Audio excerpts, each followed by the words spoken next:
Welcome to this strange and beautiful place.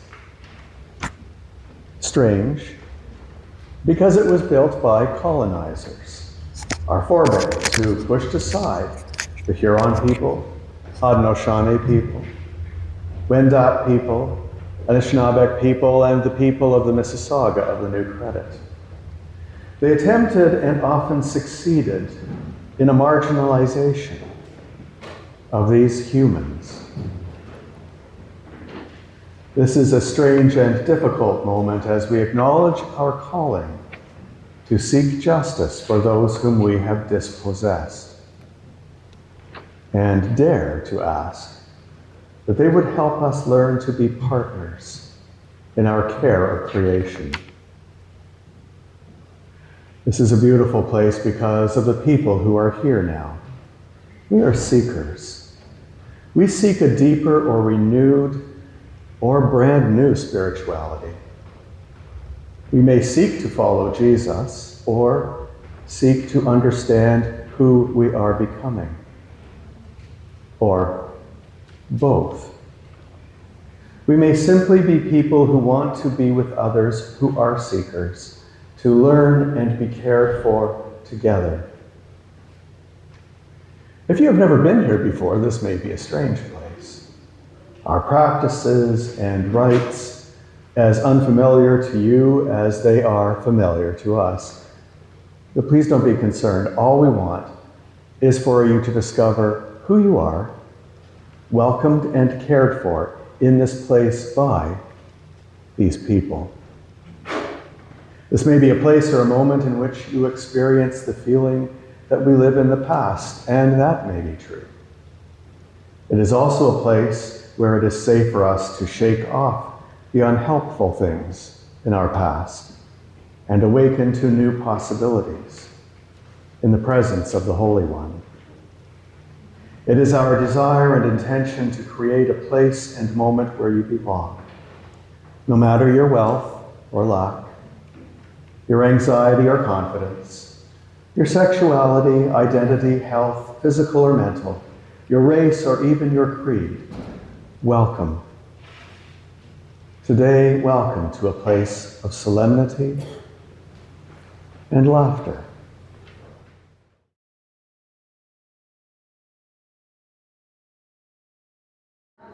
Who am I? My name is Alison. I've been in the choir for 2 years, but I've known many for 1,000.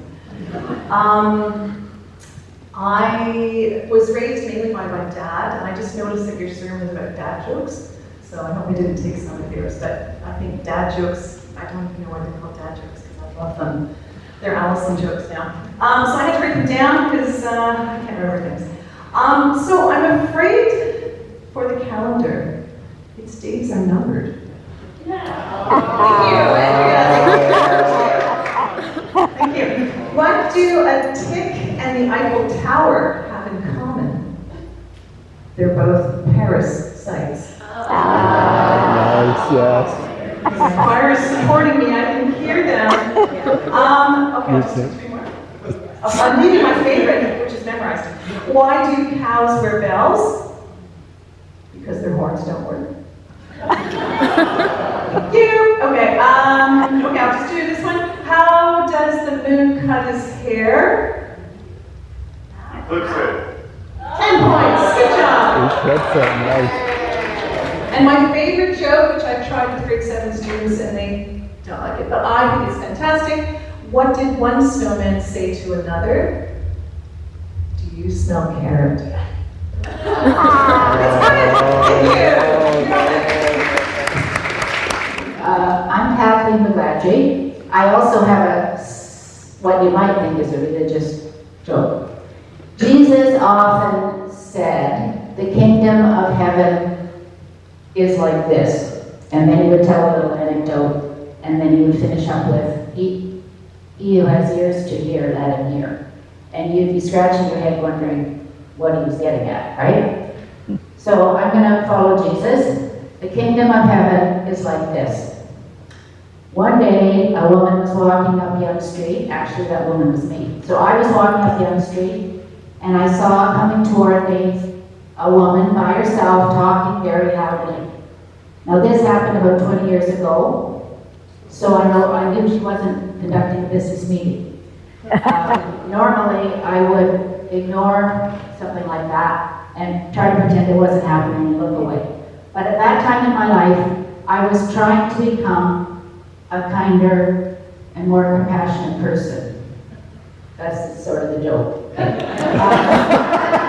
So I decided I'm not going to look away. I looked straight at her as she came towards me and I smiled. I'm going to acknowledge her, right? So she came closer, closer, closer to me, our eyes locked. She walked up to me, right up to me, I'm smiling away. She kicked me in the shins and kept on going. She who has ears to hear, let her hear. And she who has something to say about the kingdom of heaven, I'll be happy to chat.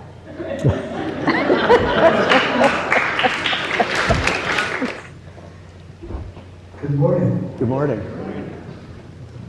Who are you? Yeah, I'm Rob.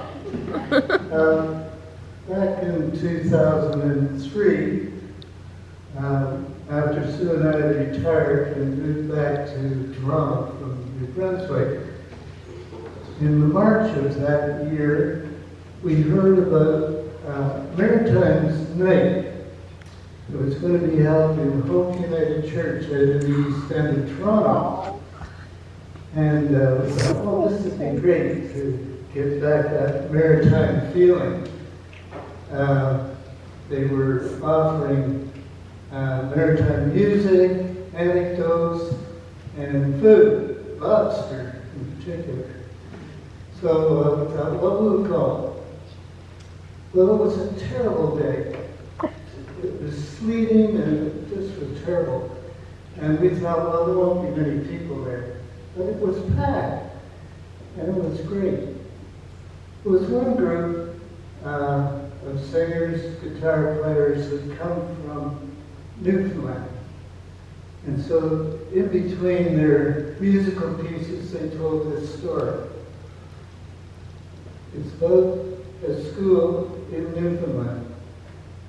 And grade 2, Mrs. Perkins, the teacher, said to the children, well, today, children, we're going to learn about rhyme.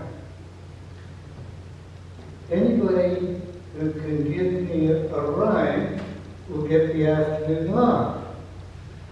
And Billy's hand shot up. Oh, no. Okay, Billy, what's your rhyme? Was a girl from Porto Basque who waded into the ocean up to her knees. Well, nice try, Billy, but that doesn't rhyme. But teacher, it will when the tide comes in.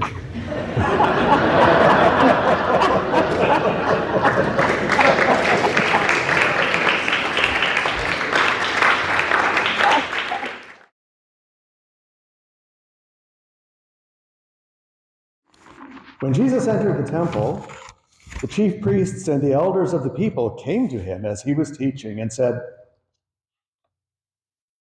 by whose authority are you doing these things? And who gave you this authority? Jesus said to them, I will also ask you one question. If you tell me the answer, then I will also tell you by what authority I do these things. Did the baptism of John come from heaven, or was it of human origin? And they argued with one another. If we say from heaven, he will say to us, why then did you not believe him? But if we say of human origin, we're afraid of the crowd, for all regard John as a prophet. So they answered Jesus, we do not know. And he said to them, neither will I tell you by what authority I am doing these things. What do you think? A man had 2 sons. He went to the first and said, son, go and work in the vineyard today. And he answered, I will not. But later he changed his mind and went. The father went to the second son and said the same. And he answered, I go, sir. But he did not go. Which of the 2 did the will of his father?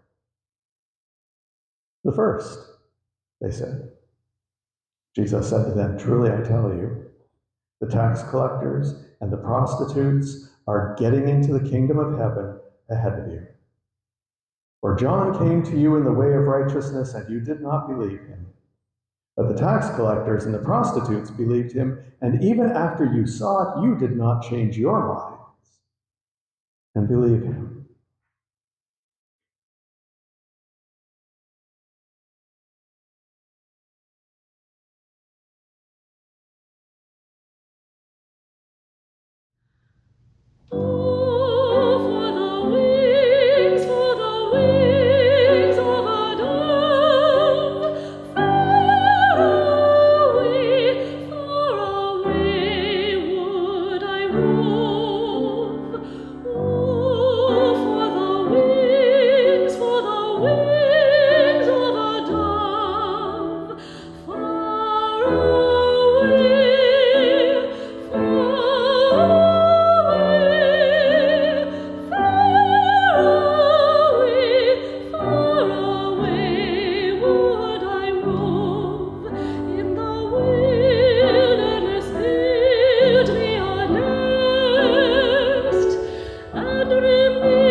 Jesus liked to have conversations with religious leaders because it was part of the culture that you would have these riddle games almost, but he also liked to poke fun at them.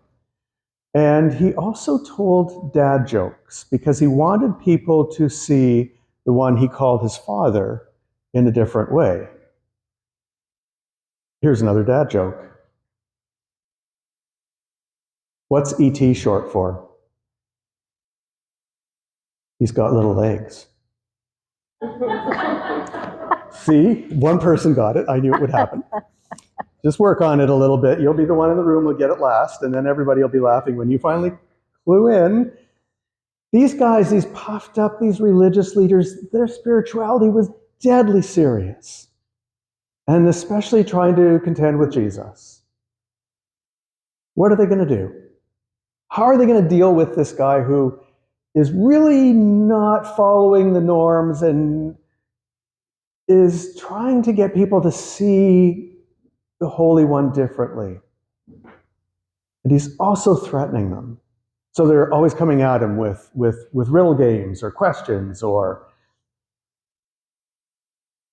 So Jesus, where do you get your authority? He says, I'll tell you where I get my authority. Where did John get his authority? We don't know. Now, in that moment, it would have been met with some incredulity. Wait a minute. This is the crowd. Wait a minute. You're the experts? And you don't know? That's pretty good. And then Jesus tells a joke about a dad who doesn't appear smart enough to know what his kids are like. Go do your chores. Yes, I will. And no, he didn't. Go do your chores. Yes, I will. And no, he didn't. And the other one, first one, came back and went and did them anyway.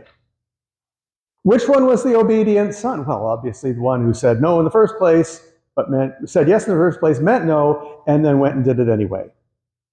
Exactly, Jesus says. And they're going, do we get praise for having the right answer? Because that's the way the game worked. And Jesus says, actually, what's going to happen is this. You're going to get into God's household, but it's going to be after the prostitutes, the escorts, and the shady tax lawyers get in. I like to imagine the one guy in the crowd who's sitting there drinking milk, and he heard that, and he starts laughing so hard that it comes out of his nostrils and sprays everywhere.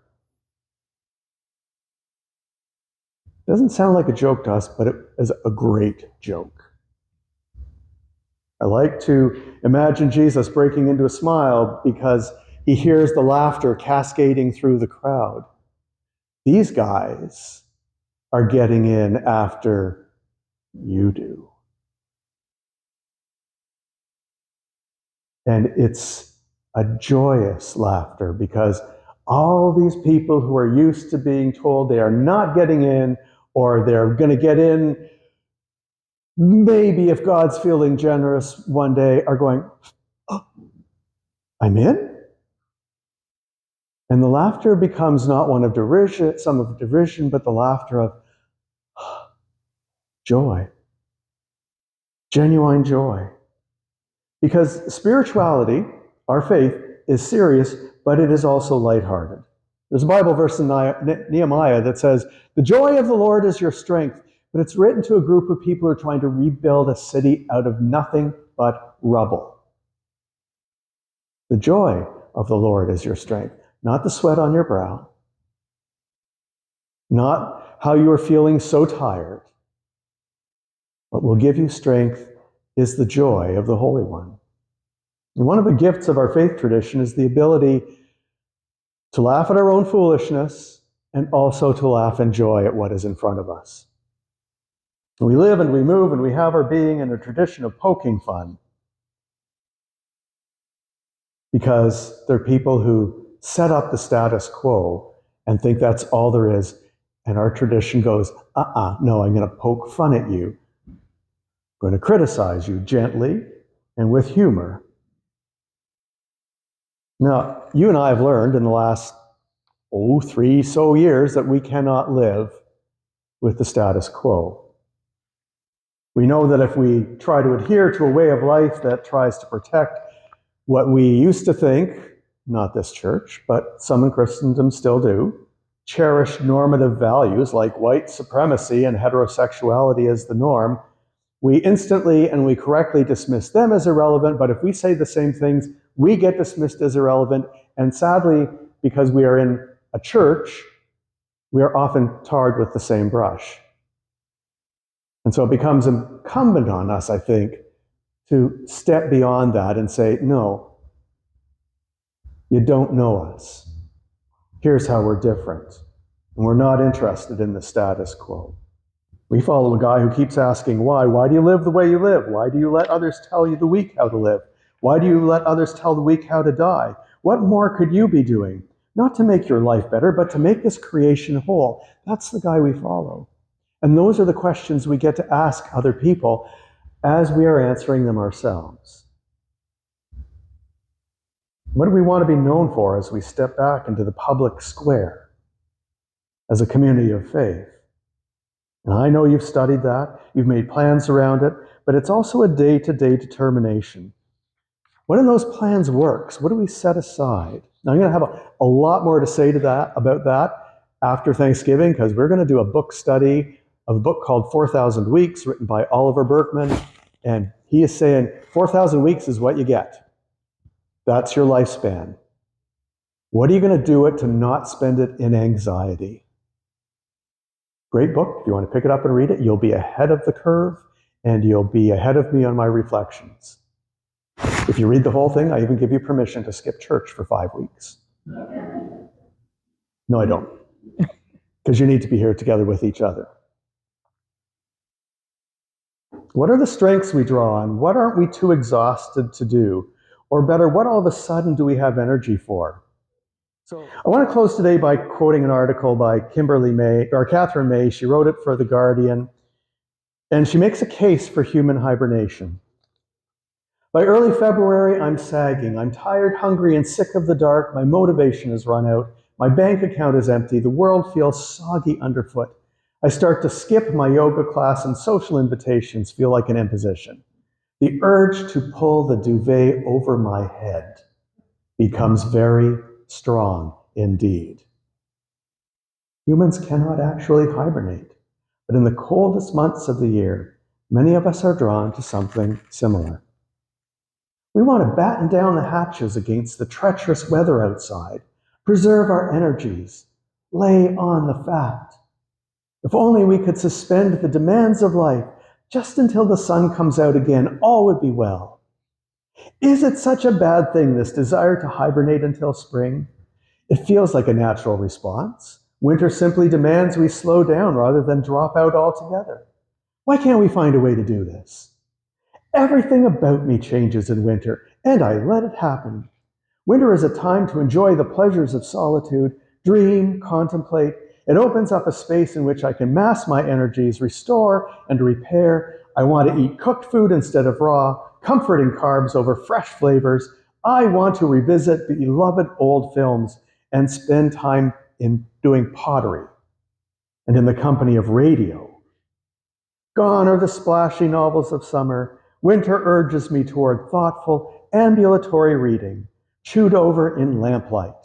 In winter, I can spend hours in silent pursuit of a half-understood concept or a detail of history. Winter has patience. There is nowhere else to be after all. She wrote that in February of 2020. Would you join me in reflection as we pray? There's a part for you to say partway through this prayer. Can it be that easy, Jesus? Can it be that hard? That what you want for us is just to love and be loved? Is it possible that even those who have tried the hardest, signed on the dotted line, sat for years in classes and strained their eyes from reading, dressed in all the most appropriate garments and spoken with only the most measured words, that these can miss you? How can it be when those who have hardly tried at all, who have damaged themselves and others so much, that in the end they have nowhere else to turn but to throw themselves on your grace, that these are the ones you search out? How do we make sense of this, Jesus? How do we love so scandalously, so inclusively? How do we allow ourselves to be loved enough that all our hard and sharp edges grow soft and round? Help us to find the humility and courage, the boldness and grace, that in our loving and being loved, we may somehow ignite our world with a compassion so fierce that violence and abuse, rejection and condemnation, neglect and greed become unthinkable. Amen. Amen.